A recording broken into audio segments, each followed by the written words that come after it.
to sleep when you have a frozen shoulder. For those of you who don't know me, my name is Swati. I'm an executive mom power coach. I help sorry, I help moms who work as executives manage the physical challenges that come with being a mom. Now, this could be anything from a neck pain to a back pain to poor posture or a weak pelvic floor, incontinence, etc., etc. The list just goes on, whether you're pregnant or you're nursing your little one or you are running after your toddler or you're sitting on those hard benches with while you're watching your kid play soccer. So now I'm going to talk about frozen shoulder today because one of the most difficult things with frozen shoulder is we manage to get by the day, but when it comes to nighttime, frozen shoulder can really affect the quality of your sleep because of the pain that you feel. Now, for those of you who are watching me do this video the second time, I do apologize. For some reason, there was no sound. I think I hit the mute button somewhere during the recording of the video. So here we go again. All right. What happens with frozen shoulder is basically there is a restriction in the amount of movement that you can do at your shoulder. Plus, it is quite painful, especially in the initial and middle stages before it gets really chronic or older frozen shoulder.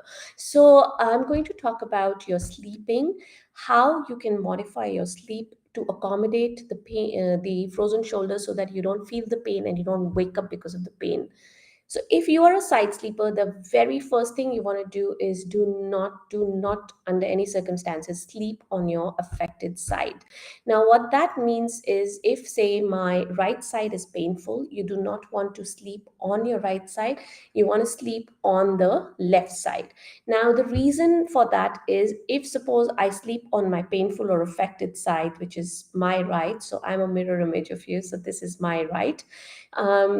What will happen is at the time of sleeping you're probably going to be okay, but when you wake up, all that pressure of your body that has been sitting on your shoulder the whole night, once you take that off, when you get out of the bed, the shoulder is going to be very, very painful because the structures are going to spring back into their natural position, and that is going to create a lot of pain. And of course, when you have, say you have a wound, you've got a scratch somewhere, you're going to put pressure on it, of course it's going to hurt, right? So you have a frozen shoulder, you're putting your body weight, well, if not a full body weight, at least the weight of your torso on this side, obviously is going to hurt.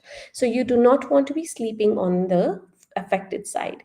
Now, the second thing is if, say, you are sleeping on your left side, this is right side is your affected side, keep a stack of pillows or a body pillow on just behind your back. What that'll do is prevent you from rolling over and sleeping on your affected, that is, in my case, the right side.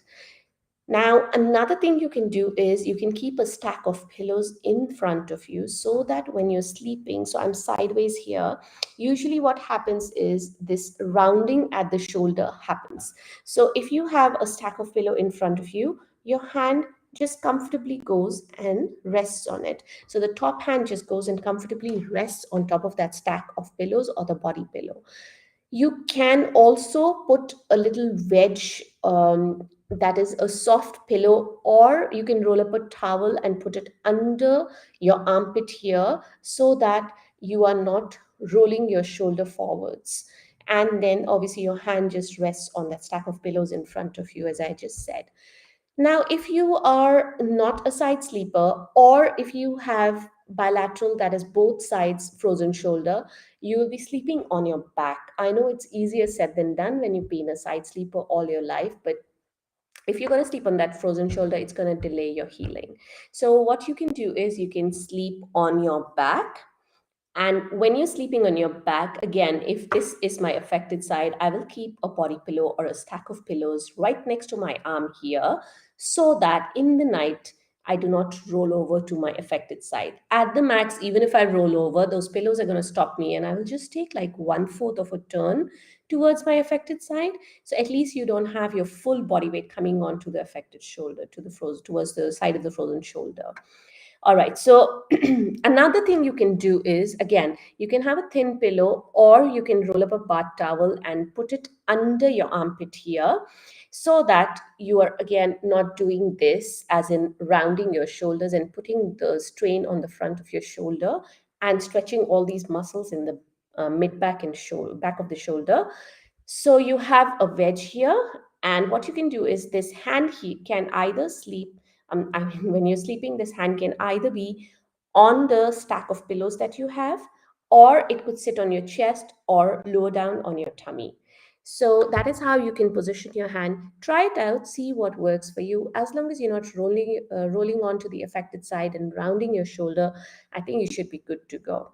The third most important thing is what have you been doing throughout the day will also affect your frozen shoulder.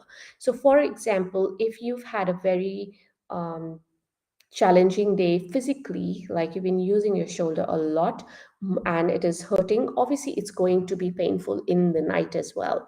So you got to have a good balance of rest and activity. So by rest, what I mean is you do not want to immobilize your shoulder, but when you feel the pain during your daily activities, you want to stop and address that pain either with a cold pack or medication or pain gel or whatever your doctor has advised you. On the other hand, you do not want to completely immobilize your shoulder. You should have some sort of activity, especially in the pain free range. When I say pain free, what it means is, for example, if this is 0 degrees where my arm is sitting by my side, and this is 90 degrees of motion. So this is right angle here. So this is 90-degree. Now, if I get pain when I lift my shoulder up, what I'm going to do is I will try and maintain the range from 0 to 90 degrees. And I assume you would be going to your physical therapist or doing some form of exercises to increase the range. But in everyday activities, try and do the 0 to 90 degrees movement within this 0 to 90 degrees. So you have a good balance of rest and activity. So this will definitely influence the way your shoulder feels at the end of the day. You can use a hot pack or a cold pack at the end of the day to ease you when you are into your sleep when you're sleeping. If you're confused about hot packs and cold packs, you can have a look at my YouTube channel. I have done a detailed video on this. And of course, if you like what you see, you can always like and subscribe to my channel. Now, broadly speaking, hot and cold packs are a very personal preference. Cold is, in theory, cold is used for easing the inflammation. Heat is used for easing the muscle spasm or the tightness around your shoulder area. So see what your body feels more comfortable with. It also depends. If you're living in a very cold country, you probably want to use a hot pack or you prefer a hot pack, and the other way around if you're living in a hot country.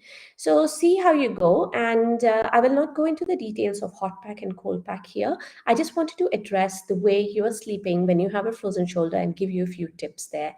Alrighty, I hope this has been useful for you. I will leave a YouTube video on hot packs and cold packs in the description of this video, and I hope it helps you. All right.